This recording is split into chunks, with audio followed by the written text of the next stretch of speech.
Voilà, je voudrais faire partager mon expérience.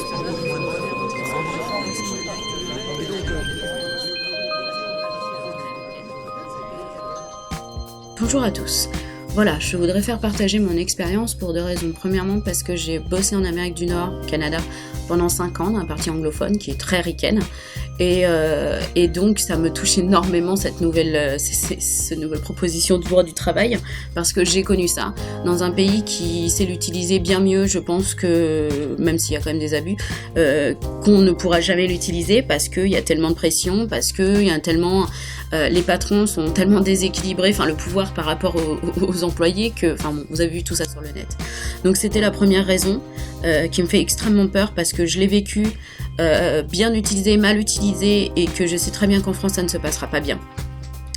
Et deuxièmement, parce que j'ai vécu des injustices au travail qui sont énormes. Je fais partie des gens qui ont fait le burn-out et tout. Donc voilà, j'ai travaillé comme aide à domicile quand je suis rentrée en France pendant 1 an et demi, même si j'étais pas du tout formée pour ça, parce que je voulais aider, je voulais aider des gens. Bref, et j'ai travaillé avec une association à but non lucratif qui préfère investir dans les voitures plutôt que dans les emplois du temps des grands-mères. Ah oui, et aussi ils ont des statuts particuliers. La plupart du temps, on n'est pas embauché par l'entreprise, mais par les personnes âgées. C'est tellement plus facile. Comme ça, on est dans un vice juridique, un trou béant, sans fin. Au bout d'un moment, quand je me suis rendu compte que je n'aurais jamais assez d'heures, parce que je devais travailler quelque chose comme, je sais pas, 8 heures... 10 heures, 15 heures par semaine à peine. Donc j'ai fini par, un jour, à un forum de l'emploi, quand j'ai vu que ma boîte embauchait ailleurs, alors qu'elle ne me donnait pas assez d'heures. Donc, en colère, j'ai fini par aller postuler chez le concurrent. Concurrent qui m'a pris en CDI direct, je tiens à le rappeler, et qui était très content de mon travail, qui a essayé de m'expliquer plein de choses et qui a essayé de me former.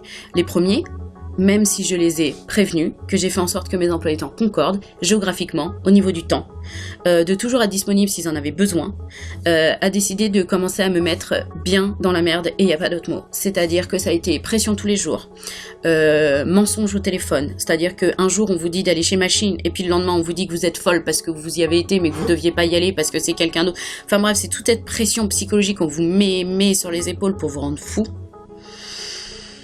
J'ai même appelé la direction départementale du travail parce qu'à un moment donné, j'ai même eu le droit à de la diffamation. C'est-à-dire que pendant certains week-ends, on m'embauchait vraiment que pour le week-end dans l'entreprise et que quand certaines grand-mères appelaient pour me demander de venir bosser chez eux, pendant ce week-end, on me disait que je ne travaillais pas ici. Donc j'ai été voir la direction départementale du travail, je leur ai parlé de ça, visiblement j'avais des choses à défendre, mais les enregistrements téléphoniques, que ce soit des clientes sur répondeur ou que ce soit moi, ne sont pas recevables. Donc bref, j'ai continué d'essayer de travailler, j'ai continué d'essayer de défendre ces grands-mères, j'ai essayé de continuer de faire mon travail. Au bout d'un moment, je marchais 20 km par jour, je dormais dans les parcs parce que j'avais pas du tout le temps de rentrer chez moi parce qu'on n'a pas forcément les moyens de prendre les bus, même les horaires. Dans les petites villes, c'est pas toujours évident. Donc on marche, on dort dans la rue, pendant la pause, enfin bon bref, c'est compliqué, c'était dur jusqu'au moment où j'ai fait mon burn-out. Je fais partie des gens qui ont craqué, qui ont fait leur burn-out, qui ont essayé de se suicider, qui heureusement n'ont pas réussi, ça devait être un appel au secours vraiment bien profond.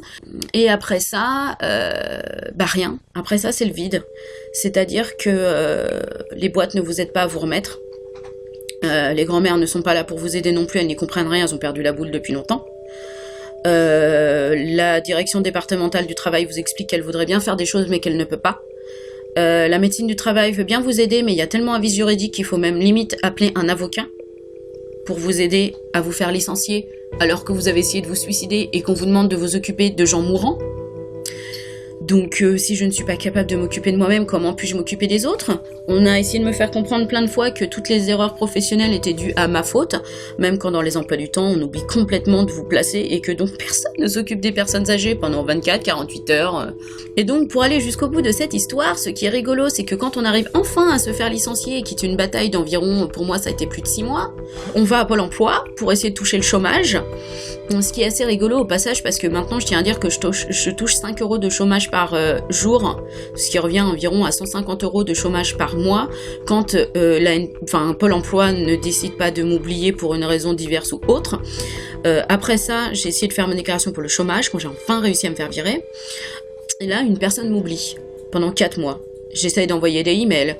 Bien sûr, comme je suis en dépression, je ne sors pas de chez moi parce que j'arrive même pas à manger, ni dormir, ni quoi que ce soit, ou de vivre, ou bref. Donc j'envoie des emails, j'essaye de comprendre. Au bout de 4 mois, quand j'arrive enfin à sortir de chez moi et d'aller voir ce qui se passe, parce que je suis anéantie, que je n'ai pas de sous et que j'ai vraiment la dalle, on me dit qu'une personne a été malade et qu'on a oublié mon dossier pendant 5 mois. Et oui, je pense qu'on est beaucoup à avoir été oubliés pendant des mois et des mois, et que donc c'était de ma faute. Et donc là, on remet mon chômage en place. Je tiens à réitérer 150 € par mois. Hein. Moi, dans mes souvenirs, je me levais à 6h du mat et j'arrivais pas chez moi avant 21h du soir. Hein. Mais ça, c'est pas grave, c'est du temps de fun. Et donc, au bout de 5 mois, quand on vous verse d'un seul coup, je ne sais plus, 650 € de chômage, alors qu'on est déjà bien dans le rouge, que la banque vous menace énormément et tout ça, eh bien, la CAF, au passage, décide de ne plus vous... Enfin, ou de beaucoup moins vous verser les allocs parce que vous avez touché le pactole, alors que ce pactole, vous l'avez touché et que vous êtes déjà bien dans le rouge.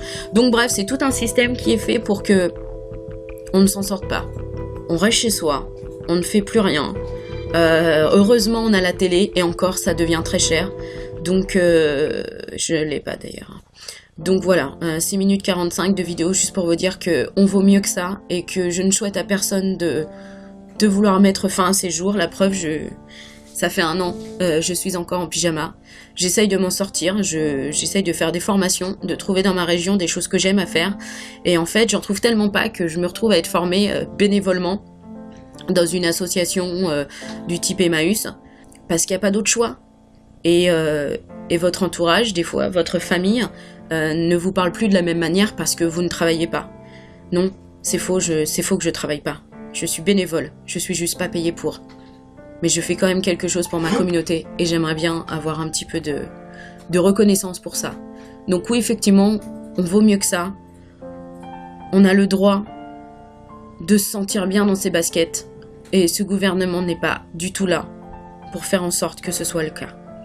Donc je vous accompagne tous à faire des vidéos, longues, pas longues, 2 mots, 3 mots, pas montrer votre tête, montrez votre tête. Faites-le, parce qu'il y va de notre futur. Et pour longtemps. Merci.